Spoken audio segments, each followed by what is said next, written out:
Wes Goldberg. Free agency continues. We're going to get to 3 teams that have made interesting moves and do little case studies on the Kings, the Spurs, and the Philadelphia 76ers today. But I'm going to start with a cold open list. It's not so much a question as much as a list. I have a list of free agents that are still out there, and I want you to stop me when one of these names interests you, and we can get to maybe 2 or 3 of these guys in rapid succession here, but stop me when there's a name you have a take on. Gary Trent Jr., Tyus Jones, Spencer Dinwiddie, Isaac Okoro, Sadiq Bey, Markelle Fultz, Lonnie Walker IV, Haywood Highsmith, Precious Achiuwa, Daniel Tice, who seems maybe he's Europe bound, Kyle Lowry, Luke Kennard, Jetty Osman. I was supposed to stop you. Okay, so Kyle Lowry. Yeah. Okay, yeah. Go back to Philly. That's what everybody wants. That's it. But that, I guess to the greater point, not an awesome list. There's some helpful players on there. Kyle Lowry, Haywood Highsmith. I thought you were gonna stop me. I thought you were gonna stop me on Haywood because you would know him as covering the Heat. You know what he is, and it seems like he's one of those guys, Wes, that teams like, but he's also not he's not a surefire top 8 playoff guy. So how do you pay that guy in this market? Is I think an interesting question. Exactly. He shot almost 40% from three-point range last year, but on a pretty low volume. He's an elite defender. That guy's an awesome defender. And I do wonder how much teams actually value guys like Haywood Highsmith, because you could look at the numbers and all that stuff and you say, wow, 3-and-D guy, maybe the next Dorian Finney-Smith kind of thing. Those kinds of wings are everywhere. And I know Bobby Marks was projecting that he could make up to $8 million in free agency, $8 million a year. And that always seemed like a lot of money to me. I watched Haywood Highsmith. I watched every minute of Haywood Highsmith over the last couple of years. I'm like, he's a good player. But I can't imagine a team going out and paying him the way that, Derek Jones Jr. got paid, for instance. And that has not happened. That hasn't been there. And so I do think that teams, the Haywood Highsmith thing is interesting, and I think it speaks to the greater way that teams have approached this summer in general is, hey, there's some players that we like, but with the second apron and this new world, we're not going to just shell out money to relatively unproven players.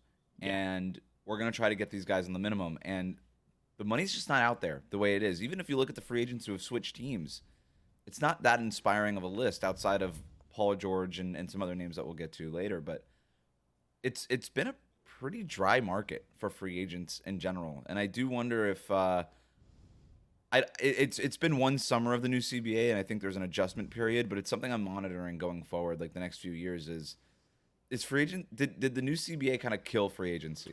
Well, I wonder if it killed the middle class of free agency. I think free agency for the top guys already seemed like it was going away just because of we're seeing trades. Donovan Mitchell gets traded. Kevin Durant gets traded. We have not seen a blockbuster free agent thing in a couple of years now. Doesn't happen. I think with guys like Brandon Ingram at the top end of this quote-unquote middle class, if he's an upper middle class kind of player, and then you have all these guys who are more middle class, lower middle class guys, who serviceable NBA players have made good money, in some cases have already made okay money, but limited, maybe not a top 8 playoff lock. Those are the guys that get squeezed, which I'm sure could be a discussion within the players' union if the union works like a labor organization. So Kyle Lowry is the one. Go back to the. Well, wait. No, but to your point, the free agency for stars is already dead because, like you said, they always force their way out with the 1 year left on their extension. They get the extra money from their own team, and then they get traded when they don't want to be there anymore. So if the stars aren't entering free agency and the middle class in free agency is dead, then free agency is dead. Yeah. Because there's nobody left other than minimum contracts, other than Andre Drummond signing a 2-year, $10 million deal. And you're like, all right, sick. So the NBA has been trying to create an event around free agency. The 6 p.m. start time on a Sunday night, prime time stuff, right? Instead of doing it at midnight and all these things. 6 p.m. on Sunday. We have this really cool week-long moratorium that nobody really knows what that means, but we're going to do that so that when 6 p.m. on Sunday happens, we can have a flood of awesome free agency signings. And what happened this year? They didn't get anything like that, right? No. Kevin Love signs a 2-year, $8 million deal, and you're like, I waited around on a Sunday for this? So the NBA was trying to create an event out of it, and I understand that. But with this new CBA, they kind of screwed themselves. So free agency just isn't a thing right now in the NBA in a real meaningful way. Now, there will be some things every once in a while, but even Paul George at this stage, it's the only reason that that's a big free agent signing is because it's the 76ers and they already have Joel Embiid. Yeah. Right? If he signed into Charlotte's cap space, nobody would care. As good as Paul George is, and I had him on third team All NBA last year, but they just killed free agency. The offseason is still obviously meaningful because you can get trades and all these things, but free agency kind of sucks. Yeah, and there's not even like a shocking free agency start, Timothy Mozgov, the well dang, like double swoop, big money. Like we're not getting teams spending like stupid money, really. Like there's some deals I think one you could player look at got the mid-level exception, right?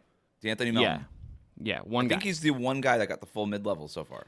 Yeah, and the Cavs could still do it. Some other teams could still do it, but like we'll see. I'm gonna give you two names that I like on this list, just from an intrigue standpoint. Highsmith was on my list of three here.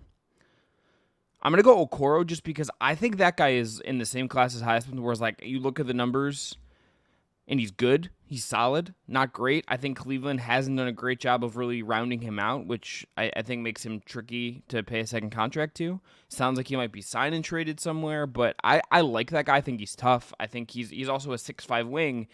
That's kind of a hard place. You're not like big enough to really defend like the apex predator wings, and that kind of dilutes his value a little bit.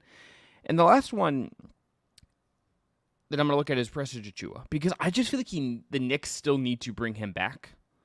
Like, they just need another big to eat minutes with Hartenstein gone, and I think he's solid. Like, he is not great. He should not start for them, but that's like a good NBA rotation center, and he's also kind of been squeezed out of this market a little bit.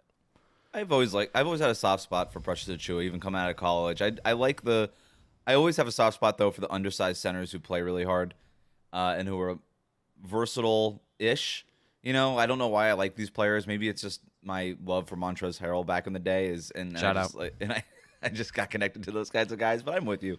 The Knicks need to bring him back. They can't start him like you said, but they need depth at center. I like Taylor Horton-Tucker. He's another one that I was on your list. You didn't get to him. He's, to me, a really interesting player who really has started to come on towards the end of last season, kind of found his role. You know, he was with the Lakers for a long time for a while, and they tried to trade him as part of like a star trade package or whatever it was, and then found like a niche in Minnesota. I like him as a player, and I would, if I was a team, I would take a gamble on. Maybe not a gamble. I don't know what you would sign him to, but like, you know, a low risk kind of bring him in, long wingspan, handles the ball better than you might think. He makes sense to me in the modern NBA. I've always liked him too. Yeah, I would say I want to see Markelle Fultz find a good home. If I'm like rooting for any of these guys to find like a good home, I would like Markelle Fultz to find somewhere good that is in Orlando to kind of be a little more of his authentic basketball self. So, and I misspoke. I'm sorry on the Taylor Horton-Tucker thing. I said Minnesota. Yeah. Utah is what I meant. Yes, it's okay. It's, you know, they made trades. We're close. Middle of America. I get it all confused. Miami over here. Tough, it's all the same. Tough. You don't have hobbies and you don't understand Middle America. West, you can never run for public office. Well, in certain places. That's been well established. Okay, that's great. None of us can. We host basketball. We're hosting a basketball podcast. I think that immediately should disqualify us for ever holding public office. Who knows these days? Yeah, what do we run into? If the podcast gets big. Brendan is probably the person we need to put forth. Is my guess. Yeah, he's polished enough. We can coach him up in the background. Excited for Brendan to run for Senate in Arizona in like 5 years when that's me and you. We moved to Phoenix for 6 months and really campaign for Brendan. It'll be weird times. All right, coming up on today's show, Kings. They got DeMar DeRozan. Very cool. We're going to talk about the Spurs, who have done some interesting things, but quiet things around Victor Wembanyama, including helping facilitate this DeMar deal. And we're going to talk about the 76ers, who had probably the noisiest offseason of any team in the league this year and got a good playoff rotation wing at a bargain in Caleb Martin most recently. We'll talk all about that and more on today's Just Basketball. Oh, a spectacular move by Michael Jordan. LeBron James with no regard for human life. Hey there, welcome in to the Just Basketball Show. I am Chris Manning. That is Wes Goldberg. We're here 3 times a week, usually Mondays, Wednesdays, and Fridays, covering all things Soup. It's me, it's Wes, it's our guy Brendan Clean, the future senator from the great state of Arizona. If you haven't already, follow, rate, review on your podcast app platform of choice. Hit subscribe on the Just Basketball Fans YouTube channel, and check us out on TikTok, Instagram, and X. I want to tell you, too, that support for today's episode of the Just Basketball Show comes from BetMGM. If you haven't signed up for BetMGM yet, use code JustBasketball. You get up to $1,500 in a first bet offer on your first wager with BetMGM. Here is how it works. Step 1, you download the BetMGM Sportsbook app on iOS or Android and sign up using code JustBasketball. Step 2, deposit at least $10 and place your first wager in any game. And step 3, you receive up to $1,500 back in bonus bets if the bet loses. Just make sure to use our bonus code JustBasketball when you sign up. Gambling problem? Call 1-800-GAMBLER. Must be 21 or older to wager, and terms and conditions do apply. Wes, let's start with the Sacramento Kings. They are the ultimate team to get DeMar DeRozan. They get him. The other thing they've done this summer to run through them, they re-signed Alex Len on a 1-year deal. They re-signed Malik Monk on a 4-year contract. Get DeRozan via sign and trade. Got Jalen McDaniels from the Raptors, and probably my favorite reaction was Jalen McDaniels learning he got traded to the Kings. That video of someone took of him going, "Who, me?" It was good times. They got Jordan McLaughlin from the Wolves, and they traded away Harrison Barnes. They traded away Chris Duarte, traded away Davion Mitchell, and traded away Sasha Venkov, who is now in like a weird situation with the. I don't know if you've been following that, Wes, or like he wants to go to Europe. Can't and say I've been keeping close tabs on Sasha Venkov. I was looking Don't through have Reddit. the alerts on for that one. Look, I went and saw Casino, the movie Casino. I think you would like Casino. I know you're not a movie guy really, Wes, but I think you're in like the 80s or something. 1995. There's nothing wrong with some great cinema. It's a Martin Scorsese classic. I think you would enjoy Casino. That's all I'm saying. Gambling, Las Vegas. Yeah. Those are some hobbies that I have. Yeah, that's right. That's true. Don't recreate Casino at Summer League is my advice to you and Brendan. I don't think you can, but Sasha Venkov gets traded to the Raptors. He wants to go back to Europe, but he's like still under contract, so there's now like a dispute of like he apparently maybe signed a contract with a team in Europe before like getting out of his contract with the Raptors. So like weird stuff going on. I don't know what's going on there with Mr. Venkov. But DeRozan's the headliner here. So Wes, I ask you, what do you make of the Kings being the team to get DeMar DeRozan? All right, so I usually try to come up with like takes coming into the show, right? Like I want a hard take. This is how I feel about something. I can't get there with the Sacramento Kings. Yeah. On one hand, I kind of love DeMar DeRozan for them. That is a big name. DeMar DeRozan is I understand he's going to be 35 years old, but that's still DeMar DeRozan. He's in Kendrick Lamar videos. This guy is a big name. And the Sacramento Kings just signed him. Mm-hmm. That in and of itself is notable. It's a big deal. And yet I am so confused by their offseason still, right? Like, I love this for them, but I am so confused by their offseason in general. So I don't really have a hard take on what their offseason is. I like DeMar DeRozan for them as a third scoring option. Offensively, he makes so much sense for what they need. Okay, cool. De'Aaron Fox, Domantas Sabonis, two-man game, dance, all that stuff. When that goes to hell, what do you do? And the answer is now, throw the ball to DeMar DeRozan with 10 seconds left in the shot clock and let him do DeMar DeRozan things, which are awesome things. Those are awesome things. Mm-hmm. Defensively, I have no idea what this team wants to be. This is the whole problem. This is the entire problem to me, is that, like, what the F is this team defensively? You need... already your top two players, everything you built around, are defensive minuses, although De'Aaron Fox does try hard on that end. But he's still a minus. Yeah, he's a minus, and then but we know Sabonis is just literally one of the most limited defenders in the league, and it's been like a point of discussion with them. Is like, how good of a team can you build when that guy's in the center of the floor, and you don't have a great defensive player on the floor with him? It's a real challenge. And the third player that should be there is a wing. Plays DeMar DeRozan's position. Looks like DeMar DeRozan. Moves like DeMar DeRozan, like all these things, but isn't DeMar DeRozan. That would be the ideal third player, because DeMar DeRozan is an okay defender when he tries, not a great defender. You don't want him guarding the other player's best wing. That's not what you want. But now your three best players are all minus defenders. I just don't know how you could watch the Boston Celtics win a championship with a starting lineup of 5+ defenders and say, yeah, we learned from that. We're gonna sign another minus defender. We're gonna build our team around 3 minus defenders. I don't know how you do that, but at the same time, you're not the Boston Celtics. You're the Sacramento Kings, and so just getting DeMar DeRozan is still a win. So I do think that this makes the Kings better, and their offseason in general makes them better. And we'll get to some of the other minor moves here in a second that I did like.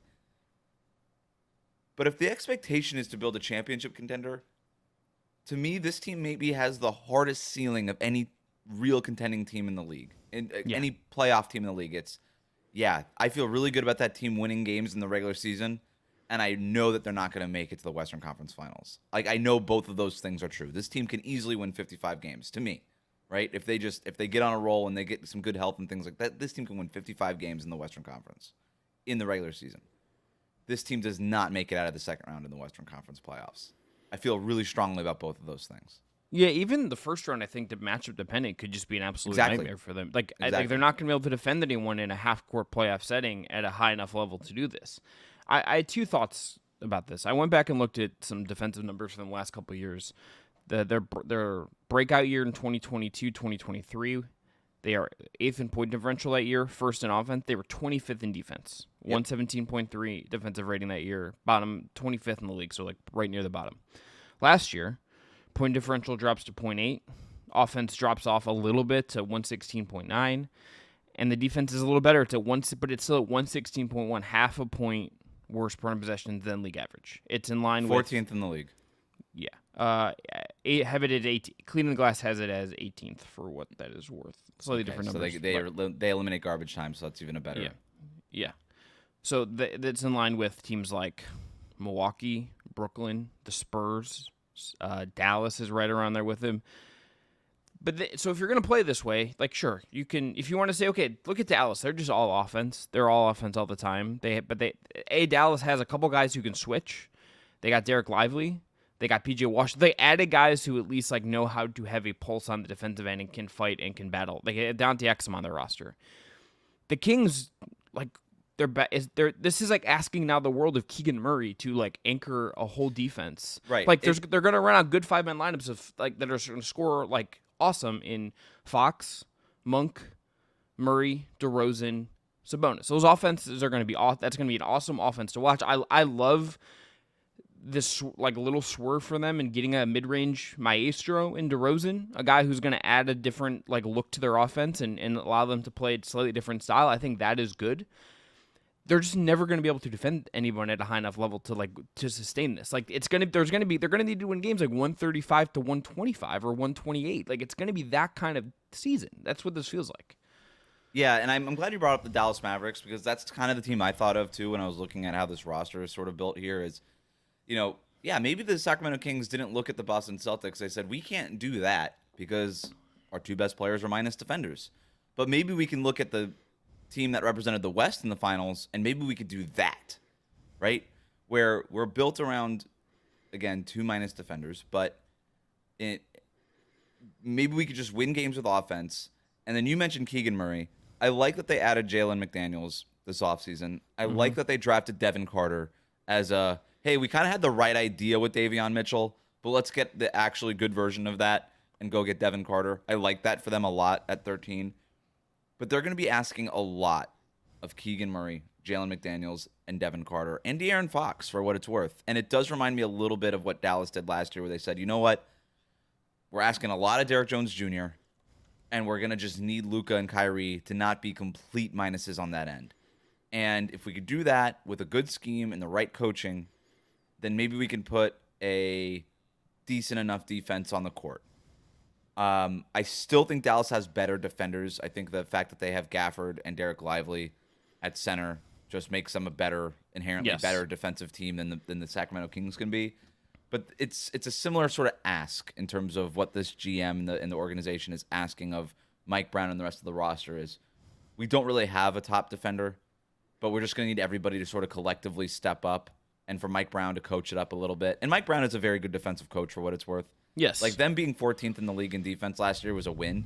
But or 18th or whatever it was from the Cleaning the Glass. Like that's still a win. This is just asking him to fix the car. Like you're asking him to build a car, basically. Right. And look, you can win a lot of games that way. Like I said, you can win a lot of games by asking your star players to do a lot more. You can win a lot of games by scoring a lot of points. That all can happen. But my question is, in the playoffs, who guards Luka? Who's guarding Jokic?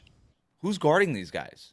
Yeah. And that's why, to me, it's just this team has – and if the answer is Jalen McDaniels and Devin Carter, by the way, those guys aren't going to start, I don't think. No, I don't think so. So, are you mixing up the matchups a little bit? Do you bench Kevin Huerter, which could happen, and start one of those guys? Perhaps, maybe that's the option there. But this team's got a lot to figure out. But again, I say all these things. I have so many questions about the roster, and then I remember it's the Sacramento Kings, and I think it's still a win for them. And if you're a Kings fan, how are you not excited about adding DeMar DeRozan? No, So it's both of these things at the same time. Keon Ellis, I think, will also need to play a role for them. I think he was a good find for them and good energy, but he's 6'3", he's a little small. Can I give you a fake trade that I really like for them? I don't know what it would take, but they still have this Kevin Huerter contract, and I think they pretty clearly want to move on from him. Huerter and Dorian Finney-Smith are within money. That makes sense to me. A first and a protected first. I think you kind of just gotta but that's a lot for Dorian Finney-Smith. So because they acquired DeRozan via sign and trade, don't they still have their mid-level exception left? I would be going after Hayward Highsmith if I were them. Yeah, it's also a good shout. It's a good shout. They have to go get someone like that now. This roster does not make sense unless there's a defensive-minded move to come. But that player has to start, and that's the thing. But Monk off the bench makes sense. Monk off the bench. Yeah, Monk has to come off the bench, and so I guess you're replacing Huerter with a defensive-leaning player. I think they can look at Jalen McDaniels or Devin Carter and say, go be that. Devin Carter can defend at the NBA level right now. I feel really good about that. I watched a lot of his tape because I wanted him to go to the Miami Heat. And he went off the board 2 picks early. But that guy could defend at an NBA level right now. So maybe that's the answer, but he's still a rookie. You know? Mm-hmm. You're gonna ask him to solve all your defensive problems. That's putting a lot on his plate. So it's a great offseason for the Sacramento Kings. It would not have been a great offseason for the Philadelphia 76ers. No.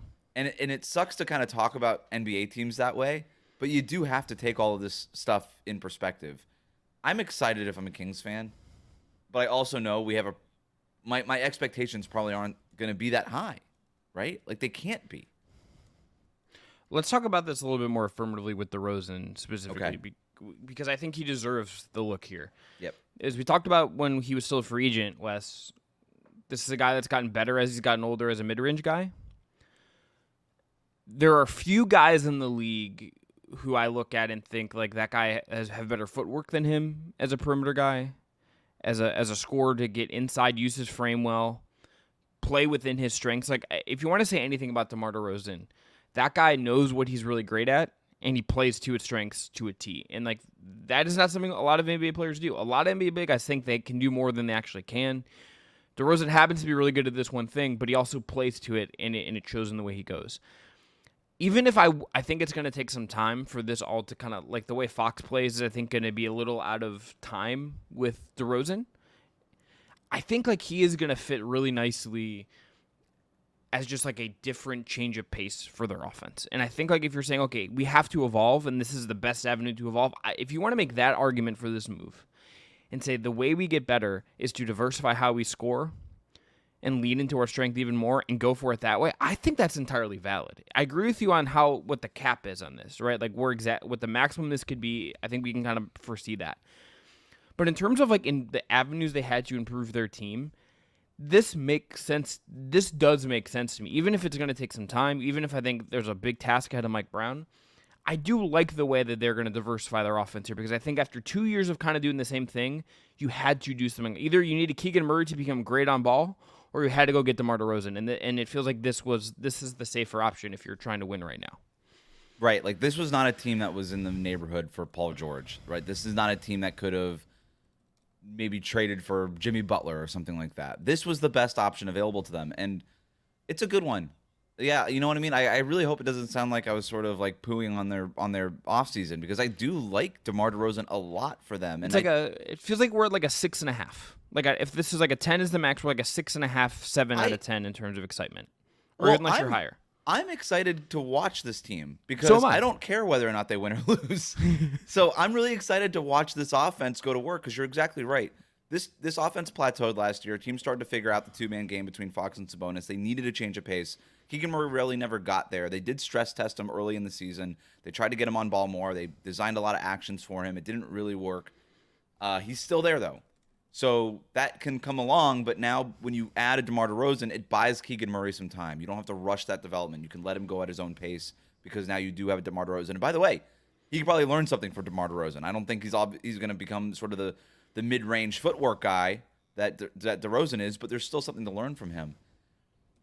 It's a great move for the offense. I think it's a good move if you're thinking, okay, we're the Sacramento Kings. Maybe offense is our best defense. We're just going to score a ton. And by the way, DeMar DeRozan, I know we've all sort of like taken the mid-range thing out of the NBA. We don't like it anymore. He's one of the few guys in the league where the mid-range still makes sense for him. He basically shoots 50% from there. Mm-hmm. That's an efficient shot, right? When he's taking it. So this will make the offense better.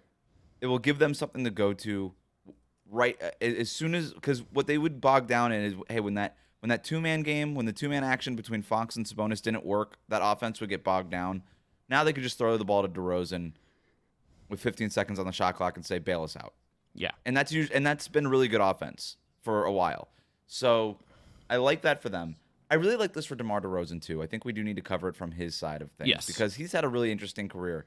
Obviously starts in Toronto, gets traded in the Kawhi Leonard deal to San Antonio, has a couple under-the-radar seasons with them. Coming off of arguably his best 3 seasons of his career in Chicago. And I know we all just sort of laugh at the Bulls. The only reason they were a middling team for that long is because of DeMar DeRozan.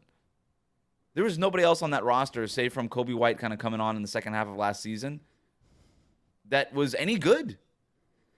Like, them being a play-in team is a lot of DeMar DeRozan's doing, right? And so now you have him going to Sacramento, coming home to California. No, it's not Los Angeles, but it's not that far of a flight. It's still in the state. And we were talking before we started recording here. He's introduced during the California Classic Summer League in Sacramento. He comes out with the Sacramento Kings owner. They're playing Not Like Us, the Kendrick Lamar bop. As he walks in, he's in the video. I mean, the guy's embracing California at this stage of his career. And this will probably be his last contract, I would imagine, a 3-year deal here. And he's going to end it in California. And I think that's really cool. It's really fitting for him. And he's going to be playing for a team that should make the playoffs. DeMar DeRozan probably will never win a ring. I think that's okay. I think it's okay. But he's going to go out playing for the capital of California and being a really important player for a playoff team. I think it's a pretty cool thing for DeMar DeRozan. I agree. And I think in terms of fits for him, I like that he didn't go to a tanking team and just get a bunch of money. I like that we're going to see him compete, to your point. How do you feel about this fit for him versus the Lakers? If this is where, like, the Lakers' path to getting him is a little trickier, I think I kind of imagine he's getting more money out of this deal than he would have with LA. Yep. But how do you like the basketball fit for him here versus what it would have been with LeBron and AD in LA? Way more, but the Lakers fit might have been my least favorite fit in the league for DeMar DeRozan. It just made zero sense to me. The ball has to be in LeBron's hands, and as much as he wants to say, I want to empower Anthony Davis and kind of have this other person on the offense, and he's done that over the years, whether it's with Kyrie Irving or whoever, I'll believe it when I see it with LeBron, because it just never happens. The ball always ends up in his hands. It's your best option on offense. He's the ultimate problem solver. So I just don't know how effective DeMar DeRozan would have been ultimately with the Lakers. It would have been very much sort of the Russell Westbrook thing, where he's better with those guys off the floor, and he's on the floor with a bunch of bench guys. So it might have moved the needle a little bit for the Lakers, but I honestly like Klay Thompson more for them than DeMar DeRozan. But in Sacramento, it makes a lot of sense to me. Yeah, DeRozan, I think, if you want to look at it from a head coaching perspective, I like the fit for him in the sense that I think Mike Brown will be very comfortable with what DeRozan is. And everything, we don't really know what J.J. Redick is going to be as a head coach, but that guy has talked so much about threes and modern basketball and analytics, and it's like DeRozan is antithetical, I think, to a lot of the ways that J.J. Redick seems to want to coach the Lakers. Yep. The Lakers are going to make up for their offensive problems last year with math, and I think that's good. That's okay. Like, they were on the other side of the math problem last season, and that's the way you make up for it. And that's why I like the Klay Thompson fit, because you bring him in, and that guy's just going to be a willing shooter from 3-point range. Dalton Connect, he's going to have to be that guy for the Lakers. All these things. I don't want to make this a Lakers podcast, but that's the way the Lakers get solved here. I'm glad they didn't go all in on DeMar DeRozan. That would have been, again, just to me, Russell Westbrook 2.0. But there's good fits in the league for DeMar DeRozan. You're absolutely right. It would have been really lame to see DeRozan just sign for a bunch of money in Detroit or something. Like, that would have, like, really? I love watching DeMar DeRozan. He's sort of the last of a dying breed here. There's a couple of players who have come up watching Kobe and DeMar and these kind of guys and say, you know what, I do want to adopt the foot. I think about a guy locally like Jaime Jaquez Jr. Is Jaime ever going to be DeMar DeRozan? I have no idea. The guy just came off of his rookie year. But getting to watch DeRozan play real games that mean something in the Western Conference and maybe complete in the playoffs, I think for basketball fans, that's just going to be really cool because that wasn't happening in Chicago. It wasn't happening in San Antonio. We haven't seen DeRozan play meaningful playoff games since his last few years in Toronto. And if you're just a fan of the sport and you're not going totally like, oh, I don't even like these mid-range games because I'm a basketball nerd and all I care about is threes and shots at the rim, like miss me with the dork stuff, all right? This guy is so much fun to watch, and I'm excited to watch him in a playoff setting. Yeah, I agree. Curious to see where this ends up. I still feel like there is another move here, and we can revisit that when it happens. It feels like there's something else. There's another shoe that needs to drop, I think, with this roster is where I ultimately fall here, even if I like the move for DeRozan. Let's go to the Spurs. Okay. One of DeRozan's former teams. Quiet offseason in terms of what they've actually done. But got Chris Paul, traded Devontae Graham to clear out some cap space, and then in this sign-and trade with the Kings and the Bulls, they get Harrison Barnes. Also took Stephen Castle from UConn, traded their other pick to the Wolves. The Wolves get Rob Dillingham. So all in all, really just 3 additions to this roster, Wes. And yet I'm still over the moon excited because we get these clips of what Wembanyama is doing in Europe right now. He had 27, 5, and 3 in 19 minutes for France the other day. He's playing point for France. I believe anything is possible with that guy. I believe anything is possible with Wembanyama. So I'm a little torn on their moves in this sense. I love the Chris Paul one. I love it. I think that is perfect. I think if Chris Paul is willing to be that guy at this point in his NBA life, in his career, I love that they're just going to have Chris Paul running the offense instead of Wembanyama and give them some infrastructure. Even Harrison Barnes, I think, is an infrastructure ad, but we just know exactly what he is, and there's a limit on him. It's fine for the short term. It's a veteran. It's a really good locker room guy by all accounts. But is it aiming as high as I maybe would have dreamed? Probably not, but I think this offseason is them really seeming like they're just creating a veteran baseline for year 2 of Wembanyama. That's what this offseason feels like. Yeah, I think you mentioned the key word there, infrastructure. And it's the thing they didn't really have last year that they tried to create. They experimented. This was a team that was with no infrastructure last year, right? This was a team that was very abstract, kind of loosey-goosey, very just liquid, where it was like, maybe we have Jeremy Sohan at point guard. Maybe we don't. We're going to try this lineup over here. Zach Collins with Victor Wembanyama? Maybe not. They were just sort of throwing stuff at the wall, Jackson Pollock style, and seeing what sort of happened afterwards. This feels very different. This is, okay, we figured out what Victor Wembanyama is as a rookie, and now we're going to lean into that. And to me, what I've learned from the Spurs this year, and there was all that talk about, hey, Victor Wembanyama is ready to win now, and he wants to win now, and there's pressure and all these things. The Spurs are saying, there's no pressure on us. We have a bazillion draft picks coming up in the next bazillion years, and we're going to be okay. But we've got the guy, and now we're leaning into that guy playing the position that he needs to be at. This offseason is all about creating infrastructure around Victor Wembanyama, specifically for Victor Wembanyama to play center. That's what this is. Chris Paul, Victor Wembanyama, pick and roll. Chris Paul, entry passes to Victor Wembanyama. That's what this is about. Harrison Barnes, a power forward who can play next to Victor Wembanyama and give some backbone defensively to that team and some obviously experience, and I think that's important too. Barnes has won at a high level. Chris Paul has been in the league for a long time, is probably the best mentor in the NBA. All of this is about maximizing Victor Wembanyama at center. That's point number 1. Yes. The other thing I learned from the Spurs this year is that they were not in love with this draft. I like Stephon Castle for them quite a bit. They said, you know what? We're going to punt on the 8th pick. If we're going to get a second star next to Victor Wembanyama, we're going to get it in the 2025 draft, where we can have up to 4 first-round picks in a loaded draft class. That's where we're going to get our star. We're not going to rush the process right now. We're not going to go all in on a draft that nobody is very high on. We're going to be patient. We got our guy. We have up to 4 first-round picks next year. We're not trading away that Atlanta pick, which could be a golden ticket for us. We have our own pick, and maybe we'll be good, but we're not going to be that good. We're going to have a few lottery picks potentially here. It makes a lot of sense to me. It makes a lot of sense to me in terms of what it is that they're doing. We were texting back and forth on our Just Basketball group chat last night, and I was like, the Harrison Barnes thing just sort of feels lame to me because it felt like the Spurs were in position to do more. And then I was looking at it this morning, and I was like, you know what? I get it. I get what they're doing here, and I agree with it. He's like I'm trying to think of like the right food analogy for him. Like he's like a chicken breast, you know? Like he is solid, he is nutritious, but you really have to like cook it properly and season it correctly to get like the most out of it. And like this is probably he's something. I don't know. Just is he like a loaf of, is he peanut butter and jelly? No, because that could be your meal. Chicken breast is the centerpiece of the plate. He's like mac and cheese to me. Okay, that's like, good. Yeah, I know what that is. Is it always my first pick? Probably not.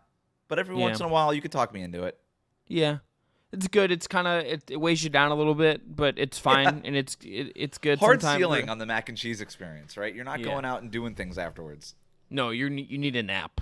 You need to sleep. You know, and also not the most nutritious thing in the world. Like it's fine. It's calories. We don't know how nutritious Harrison Barnes is to winning basketball. You know? Yeah. There's a little empty calorie stuff there with him. It's empty, and it's like empty calories, and not in the way that we think of empty calories of being like a gunner. It's like empty calories in that like he is the prototypical like 3-and-D, but like is missing like the key ingredients that really elevate him to like an elite 3-and-D guy. And meanwhile, you've got Victor Wembanyama over here, who's like a defrosting dry aged steak. You're just like that guy. That's everything right there. That's what I'm looking forward to. Yeah. I love the point about them thinking about next year because if they have up to 4 firsts, and like I think Wembanyama is going to just make them a lot better this year. He is too good for them not to win some more games. 2 things I think that help them though for that draft class. Number 1, well, I'd say 3. Number 1, the lotteries can be chaotic. Like we just don't know anymore. Like the lottery ends up being this thing where like teams are flying around, whatever. Number 2, they're in a much harder conference. I think just because they still have a lot of young guys that are frankly not very good. They have a lot of young guys who haven't worked that are going to need to play minutes for them. I think there's still like a ceiling on this team just because of they're in the harder conference with a lot of unproven guys. And number 3, if they like end up at 6 or 9 or something, you know, they're maybe not going to get Cooper Flagg. I don't think that's where this is going to end up unless they win the lottery and then look out. San Antonio's coming for everyone's necks immediately. But could they get up to 4 by trading like 3 picks for a guy that they love? You know, they've got a bunch of stuff that they can move, right? And there's 12 teams in the Western Conference actively trying to make the playoffs, right? You know, and then you've got whatever. I don't need to name teams that aren't, but San Antonio is one of those teams. I mean, so it's like it's really the Jazz, the Spurs, and the Blazers are the teams that aren't. Right, and so the Spurs are going to try to win more games, but they won 22 games last year. I've heard the argument that is Victor Wembanyama going to be the new Luka Doncic, where the team just gets too good too fast, and you don't really have an opportunity to draft those players. The difference between San Antonio and Dallas is exactly what you just said. They have so many picks. They have so many bites at the apple that they're not going to end up with Cooper Flagg, but they're going to end up with somebody. There's just too many bites at the apple for them not to. And that's sort of the bet here. And they were not in on this draft class, evidently. And they're kind of just going in on the future, but also doing that while creating everything around Victor Wembanyama to make him successful because they know everything ends up being with them. How many games is this team going to win? I don't know. What's the starting lineup for this team? Chris Paul, Devin Vassell, Harrison Barnes, Victor Wembanyama in Penn. And then, I think that 5th starter could be between Keldon Johnson. I guess you could start Castle, maybe, if he's really impressive. I still think they'd probably bring him off the bench, but maybe you could start him. Jeremy Sohan, they do tend to like him, gives that starting lineup maybe a little bit more versatility, a little bit more ball handling, I guess. But it's still an open question who the 5th starter is. There's stuff I like here.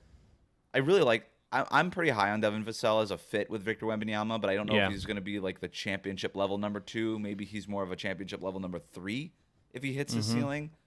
But you still need a championship level number 3. I think he's a good fit next to Wemby But yeah, this is a team that just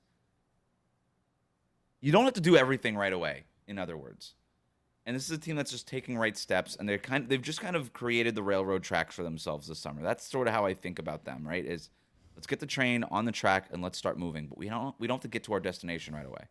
Yeah, and I think they still have their non-taxpayer mid-level. I mean, like I don't know exactly like who they'd want to target with that, but there's some. I mean, you could use part of that on someone. You could, like I would call Kennard. I think Kennard might not be a bad fit for them. They need more shooting. Yeah, like bringing back even Jetty Osman on like a cheap 1-year deal is not the worst idea in the world to me. He is obviously kind of limited and he's a little erratic utility sometimes. toolsy guy that can fill minutes somewhere. Yeah, but he shoots some threes. That's not bad. Like there are names out there that'll be relatively cheap. Like even if you wanted just like a veteran, like good locker room guy, Reggie Bullock would be like fine to me. Like competent player. You don't need to worry about him being a top 8 playoff guy right away. He just needs to be functional for 12 months. And like you could do worse with like $6 million every mid-level. Yep. I'm excited for the Spurs. We are going to talk a ton about them. Very excited for Wembanyama at the Olympics. That's going to be like that. That to me is the number one thing I can't wait to see at the Olympics. Is really just that. Like him and Embiid. Great. I mean, him and Embiid in a final. And that's what's sort of fun about the Spurs now too. It's they figured out how they want to play with Victor Wembanyama, and now we all get to just watch it happen. Yeah. Right. We get to all just watch it unfold, and they have somebody who could throw him a pass now with Chris Paul. So it's great. Yeah, Chris Paul throwing him lobs is just going to be the best thing Chris anyone Paul will watch it on. Yelling at the refs in games that don't matter because the entire Spurs exist right now just to develop Victor Wembanyama. That part's going to be fun to me. I mean, Chris Paul and Greg Popovich getting mad at guys and hustling around is going to be sicko shit, and I love it. It's going to make the difference, though, between winning 30 games and 33 games this season. Yeah. And if they win 33 games and have the 10th best odds of number one pick, that's a really good place to be. And then a year, and we're doing this same exact kind of structure next summer, Wes, and we think about what else they do. Look, okay, how do they throw fire? How much fire do they need? How much gas do they need to throw in the fire? Like, how much is it time to just dump all of that on there and go for it? I think we get there. I think the other point of comparison with Dallas is that to put it, I think even more of like a fine point on that. Dallas got Luka without like really just kind of, it bleeds into the end of the Dirk era a little bit. And then they try to accelerate the Luka era with the Porzingis trade and other stuff. The Spurs almost like it feels like they looked at that and like how like it took Dallas a lot of winding around to get back to getting Kyrie and all these role guys and everything that it took and said, we can't do that. We need to build in flexibility so like when the exact right moment is there with the exact right guy, we don't need to shoehorn ourselves into a corner by trading for someone who's like a good player but like a fringe all-star and we're unsure about the fit just because he's available. Like they don't need to do that. They could have been in on other stuff this summer, I think conceivably. They could have been the team that traded for DeJounte Murray. They could have. They could have been a Darius Garland. They could have thrown a crazy offer out for Darius Garland if they wanted to, or pick a wing out there somewhere. But they went Chris Paul, they went Harrison Barnes, and I think that and still have room going forward, and that to me feels super, super intentional. Yeah, they learned from the Thunder, didn't they? That's what this looks like. The Thunder got SGA, and they said, look, we don't need to go out and trade for some superstar player. We're going to keep drafting, we're going to keep drafting, we're going to keep drafting, and boom, we get Jalen Williams. Boom, we get Chet Holmgren. Like, and that's what happens. They got their star. They know it. And that's sort of the greatest luxury the Spurs have is we know who the face of the franchise is. And now we have that. We're not stressed about figuring that out. We know 5-6 years from now, we have a championship ceiling because we have that kind of player. That's the hardest player to find. Yeah.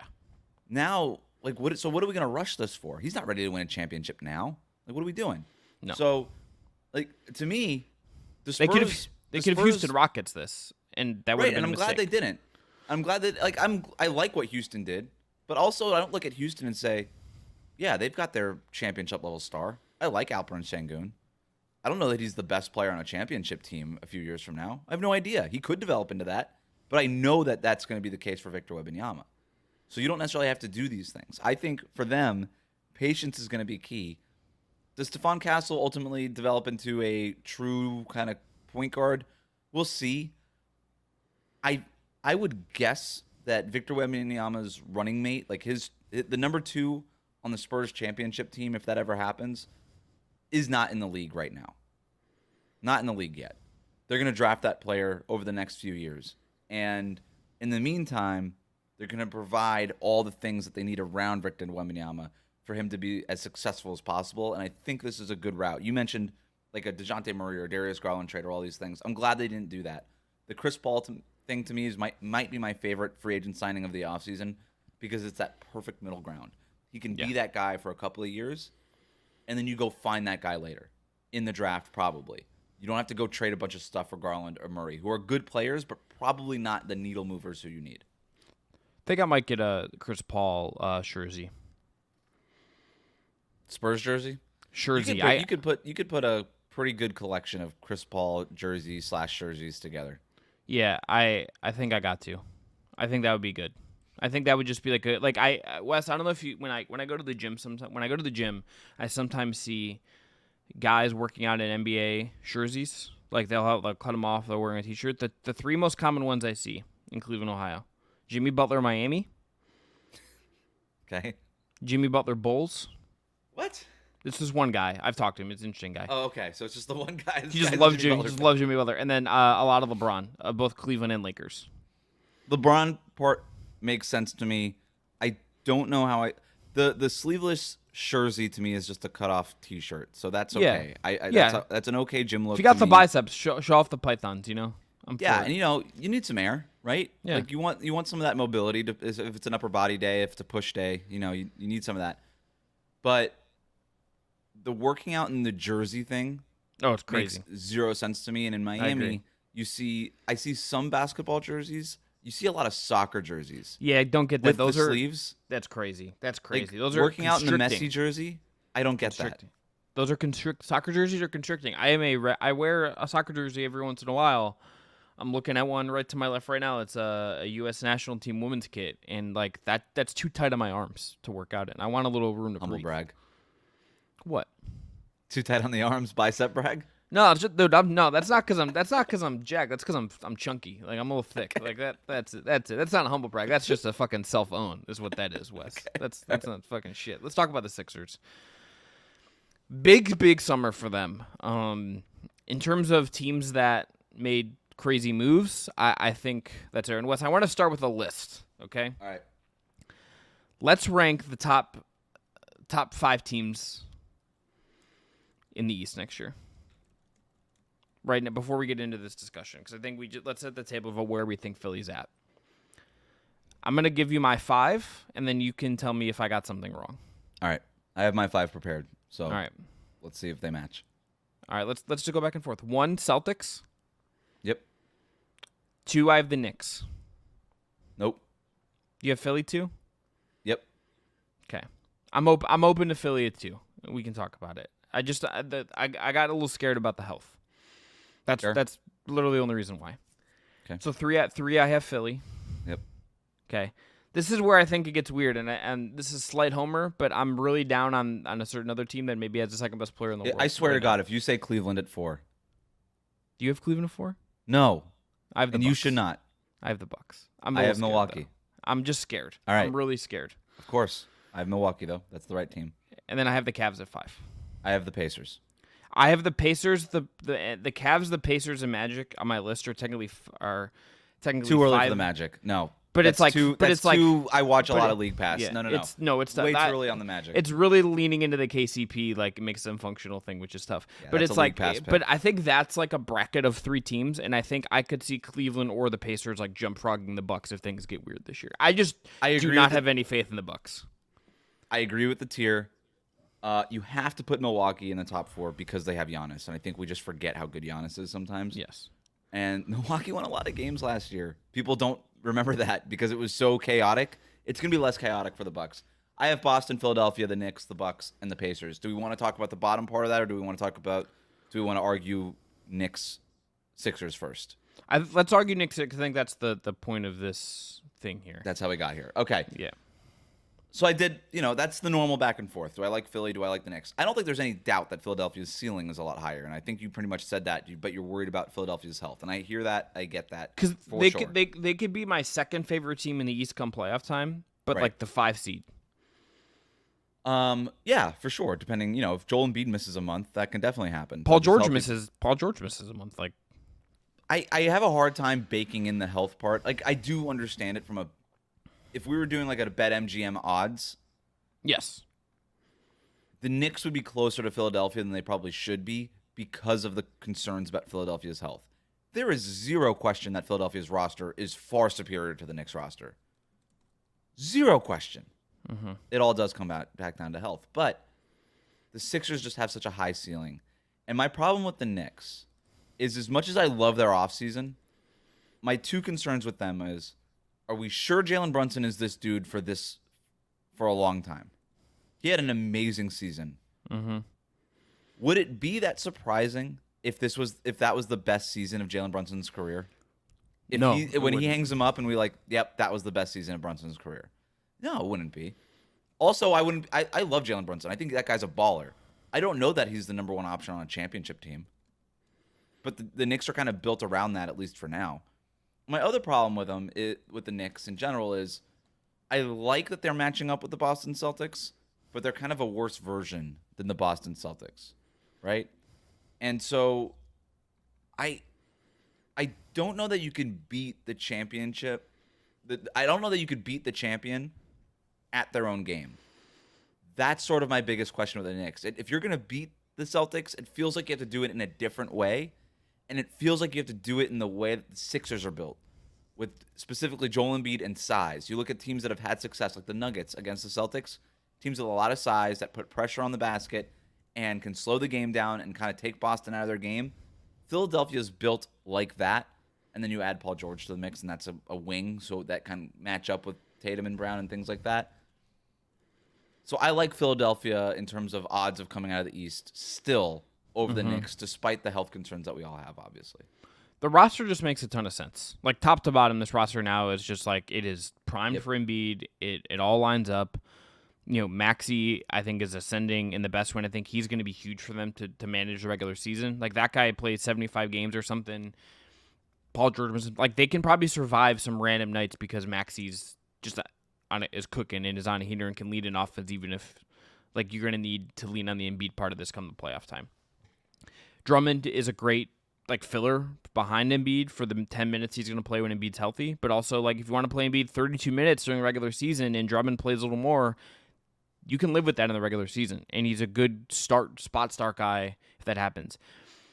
Getting Caleb Martin, Wes, is a really nice ad for them. Is Martin as good as he was at his, like, what he showed out in the finals with Miami? No. But to get him on a 4-year deal, player option last year, $35 million up to $40 million with incentives, like, that's a really good deal for a two-way playoff wing in this market. Like, that is just a good deal, a solid player, and they just needed more solid guys. Like, I think they'll miss some of Batum, but, like, getting Gordon, getting Martin, having those, and having George, like, having that wing rotation now, like, this roster just now makes sense all the way around, and they bringing back Oubre. Also, I think a really nice move for them. He's big. He was really good for them last year, but now you don't have to rely on him quite as much, and you can probably get more value out of Oubre on a 2-year deal now that he's asked to do a little bit less with this revamped wing rotation. Like, I think this whole roster now just makes a ton of sense in a very traditional kind of way. Whereas the Knicks, I think it makes sense, but it's a little less traditional. I think I told you what my 2 rules are, my NBA rules. Don't watch the Charlotte Hornets after February. Yep. And never trust Kawhi Leonard. Yeah. You have a third now? Is that where this is going? No. But if I did, it probably should be never trust the Sixers. Yeah. And never trust a Joel Embiid-led team for all the reasons that I don't trust a Kawhi Leonard-led team. But yet I can't get there. I always buy in on the Sixers. Every year, man. Every year they fool me. I love this roster. I love this roster for them. Tyrese Maxey, Kelly Oubre, Caleb Martin, Paul George, Joel Embiid. That's probably the starting 5. Maybe Oubre comes off the bench instead as sort of a super 6th man. You could start Eric Gordon. Maybe you start McCain for some 3-point shooting, whatever. I like Ed Mbona for them a lot, by the way, in the draft in the 2nd round. I thought that was a great pick. You could still bring back, and I think they probably should, bring back a guy like Kyle Lowry. I think he adds some chutzpah that this team needs. And a guy like KJ Martin, again, utility kind of guy. Maybe you bring him back as a free agent, as your own free agent.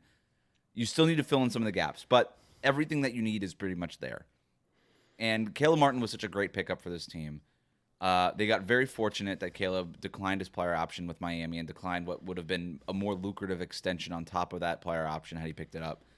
and they got him at I guess a below market deal, based on what Caleb thought he was going to be getting out there. I mean, let's hit on this for a second. This is like him he had the $65 million offer from Miami apparently on the table, right? Mm-hmm. Sort of 58. 58 with incentives. Well, 58, and then if it would have been 65 if you included if he would have opted into the $7 million contract. Okay. Regardless, more money than he got from Philly. Correct. Clearly thought he was going to get the full mid-level from someone, maybe like mid-level plus from like something from someone for more years, and didn't even come close. Like that's probably the biggest indication, Wes, to what we talked about earlier, that the middle class is gone. And like I wonder if we now start seeing like these kind of role guys start re-signing as well. Like I wonder if this is just where this is going to get pushed. Is guys are just going to take the more money from the teams that they're already on if they get offered it early. Like I really wonder if that's where this goes. Yeah, and I do think every offseason you see you see guys get pushed down a little bit if they wait a little too long and some of the money dries up. But to your point, there's going to just be an adjustment, and I wonder. I still think it's too early to make bold predictions on what this offseason means for the offseasons in the future, because I think we're really very much in an adjustment period for a lot of teams kind of getting their books in order. But I do wonder if teams are just going to be way more hesitant to pay a lot of money to these guys going forward because of the new CBA. So it is something that I'm monitoring, and the Caleb Martin thing could be an interesting case study. When you think about this is the other part of this I keep coming back to, Wes. We're in a world where we keep getting new champions. We talked about this on the show that we're in this parity sort of era.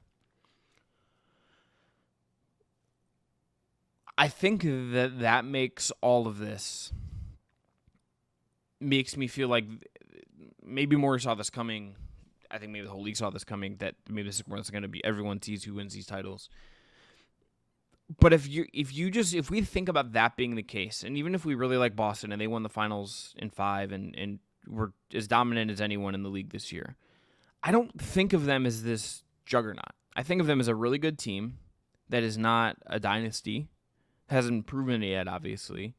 I think they are beatable. I think the Celtics are beatable. Mm-hmm.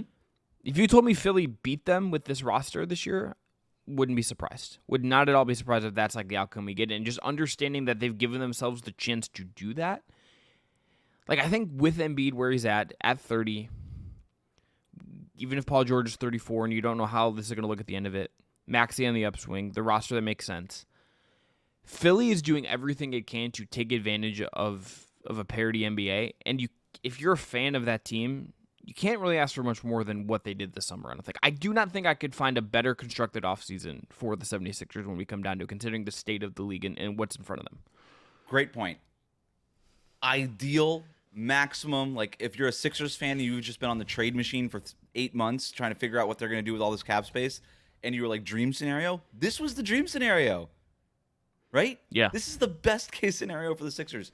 The parity point's a good one too, because I think that Boston was kind of constructed in that way also, right? They said, look, let's just give ourselves a really high level chance. Let's create the highest floor we possibly can for our team.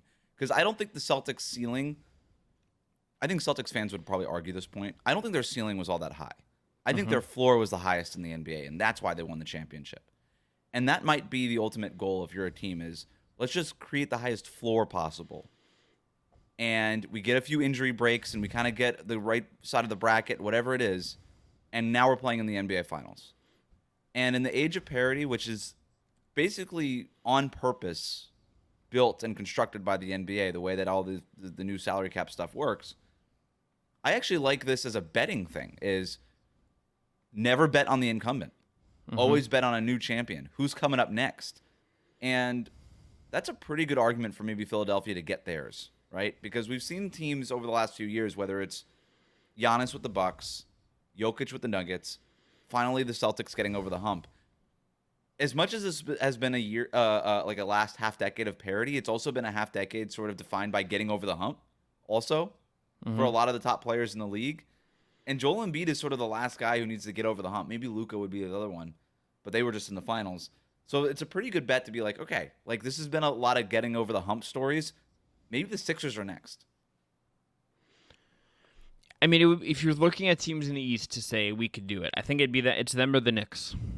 I think. Yeah, I think if the Knicks could do it, if they get some injury. To me, I look at the Knicks. The only way they beat Boston is if Porzingis and maybe somebody else gets hurt. Well, let me ask you a hypothetical. These two teams are going to be a case study in how to beat Boston's wing dominant 3-point heavy style. That obviously has good big play, but is built around the really strong defensive guard play and the Jays and spaced out tons of threes. Do you favor in the abstract the 76ers plan, which is pretty, I think it's a traditionalist small 1 to a big 5 strong interior presence that can attack Porzingis, attack the weakest spot in the center of that defense in theory, with good surrounding talent, and then have Paul George to defend probably Tatum and throw someone else on Jalen or whomever. It's going to be like a more traditional structure that is going to be modern and spaced and a lot of shooting, but built around a dominant 5. Or do you favor the Knicks model, which is really attacking the Boston head on? Which is, we have Bridges, we have Hart, we have Anunoby, we have DiVincenzo, and we're going to throw all these wings to defend you and meet you at your exact strongest point with Jalen Brunson and with some bigs to dunk and do that stuff. But really centered on beating them is the massive amount of really big and strong and good wings that they've assembled. Which of those models do you like as a way to beat Boston in the East? Philadelphia's. I agree. Zero question. Because, like I said before, the Knicks are trying to beat Boston at their own game. Boston plays what the Knicks do better than the Knicks, right? If you're trying to match up with the Celtics, and I get it, but OG Anunoby, Mikal Bridges, those are worse versions of Jaylen Brown and Jason Tatum, right? To me, the path for the Knicks beating the Celtics, and by the way, I like the Knicks offseason just fine. They created a high floor for themselves. They gave themselves a chance, which is ultimately the goal here. And who doesn't love the power of friendship, But the way that the Knicks beat the Celtics is like an injury break or 3-point variance. That, to me, is still the path for the Knicks. To me, Philadelphia's path, while it relies on health for sure, is much clearer. That's Joel Embiid is the best player on the floor. And then we can also match up across positions. That, to me, is a way easier path. A way more, like, if I'm, again, putting money on it, I'm putting money on that one over just hoping and praying that I get some 3-point variance and some injury luck on the Knicks side. Yeah. I think Embiid is also I think of him clearly as, like, Brunson's great. Embiid is at that level of guy where he feels undeniable. And not every guy in history ultimately has that breakthrough. But if you told me there was one, if I had to bet $1,000 on, or $10, any amount of money, on one NBA superstar to break through next and get that title, it would be him or Luka. And we saw Luka get there, and Dallas's path to get back there feels like less certain to me than Philly's chances of getting there for the first time. That's where I feel like we're at right now. For sure, and it's a good point because the East is definitely easier than the West, number one. And Joel Embiid can be that guy. It just, again, I go back to my rule. Like, it feels like I should be totally out on Joel Embiid, and yet I'm so ridiculously in on Joel Embiid and the Sixers because I do feel like they're due in a weird way. And I know that's not awesome basketball analysis, but this player is almost too good not to get one, right? I don't think that is, like, that's just the reality. It's like, I think there's a point where we can overcomplicate this stuff. We can look at the VORPs and the win shares and look at all the advanced numbers, and it's like, this is still a game ultimately built on the talent of the best guys in the league and how you. Yes. It's like all the other stuff tells a story about how they build around these guys and what they're doing and how it fits in with the way basketball is being played at a big level. But ultimately, it comes down to, do you have a top 5 to 7 guy that is great and undeniable? Joel Embiid is a top 2 7 undeniable guy, and if they can keep him healthy this year, if he can be managed, and they can just have all this make sense. And by the way, from a roster construction point, they finally got there, right? They got through the Ben Simmons and the James Harden and all that stuff that didn't really make a lot of sense. They developed a guy in the draft in Tyrese Maxey, who's the perfect number 2 next to Paul George or next to Joel Embiid. They signed Paul George with the max cap space. They created the space. They capitalized on it. And Paul George, to me, is the number 3 on this roster. To me, Tyrese Maxey is still the number 2 on this roster. And that's kind of the perfect spot for Paul George to be. They did the thing, right? They did it. And Embiid's 30. They're maximizing the window. They're going all in. Just the way we saw the Celtics go all in, right? With Kristaps Porzingis and the Drew Holiday trade. Hey, we got the guys that we want. We have our 10-pole stars. Let's build the team that we need around them. The Sixers are doing that right now. The Knicks are also doing it, right? They believe Jalen Brunson is that guy. Maybe they have some other moves to make in the future, whether or not. I still think Julius Randle is kind of weirdly really important to that roster right now. But maybe he's something that you can upgrade later on. That's a whole other Knicks conversation. You and Brendan covered that last week. But this is a team that's going all in on the present, and their offseason was an absolute home run. It's with all the faults that Joel Embiid has from a health perspective, from the fact that he's never really delivered in the playoffs for various reasons, mostly health-related, whatever. All that stuff's baked in. But this is the best way to maximize Joel Embiid. They're doing it. Yeah. Could not agree more. Wes, let me ask you one last question before we go. Okay. If there's not maybe it's the Bucks, maybe it's someone else. But if there's not a Knicks 76ers team that is going to push Boston, who is it? Is it just the Bucks because of the default by Giannis?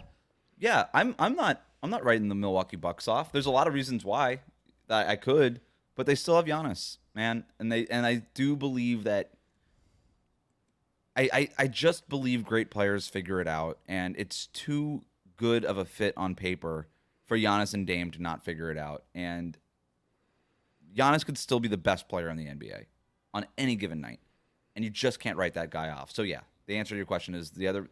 To me, Boston is a tier unto themselves, and they've earned that for now. But Philadelphia, the Knicks, and I would put the Bucks in that sort of second tier behind them. I think a lot of people would disagree with me, but we're forgetting just how good Giannis can be. I want Knicks. I want 76 or Celtics, I think opening night. Yeah, I'm into that. Or Sixers Knicks. Yeah, or what did you say? Sixers Celtics? Yeah, I'd be into Sixers Knicks too. Yeah, I want either of them. I want all of those. I also want them to whatever the algorithm is to figure this out. I want these things spaced out. I want to see once an NBA season quarter, I want to see these matchups at the top of these so we can gauge it as it goes. In theory, it doesn't always work that way, but I don't want 3 Sixers Celtics games in the first 4 months of the season. Right. No, they'll figure it out. Yeah, I want that. All right, we're gonna end there. NBA offseason continues to roll along. We'll see what else happens. Maybe hopefully something for you and Brendan's sake, Wes, by Tuesday evening. So we have a peg. Because thank you to the basketball content gods for giving us DeMar DeRozan to the Kings on Saturday night. That was great. We all won for that one. But until next time, I'm Chris. That's Wes. 3 times a week on the Just Basketball Show. Subscribe, rate, review. Use our promo code JustBasketball BetMGM. And by the way, we have a partnership with Homage as well. Go to our link below. Buy or sell for someone you care about something nice. Some of the money from your purchase, if you use that Jim link. jersey. Get a nice Homage NBA Jam tee to work out in. Can I get a Wembanyama Chris Paul NBA Jam tee? That'd be great. Mark it down, Homage. That's what I want. Homage. For that link, some money comes back to support the Just Basketball Show. Until later this week, it'll be Wes and Brendan, then Brendan and I on Friday. Until then, have a good one.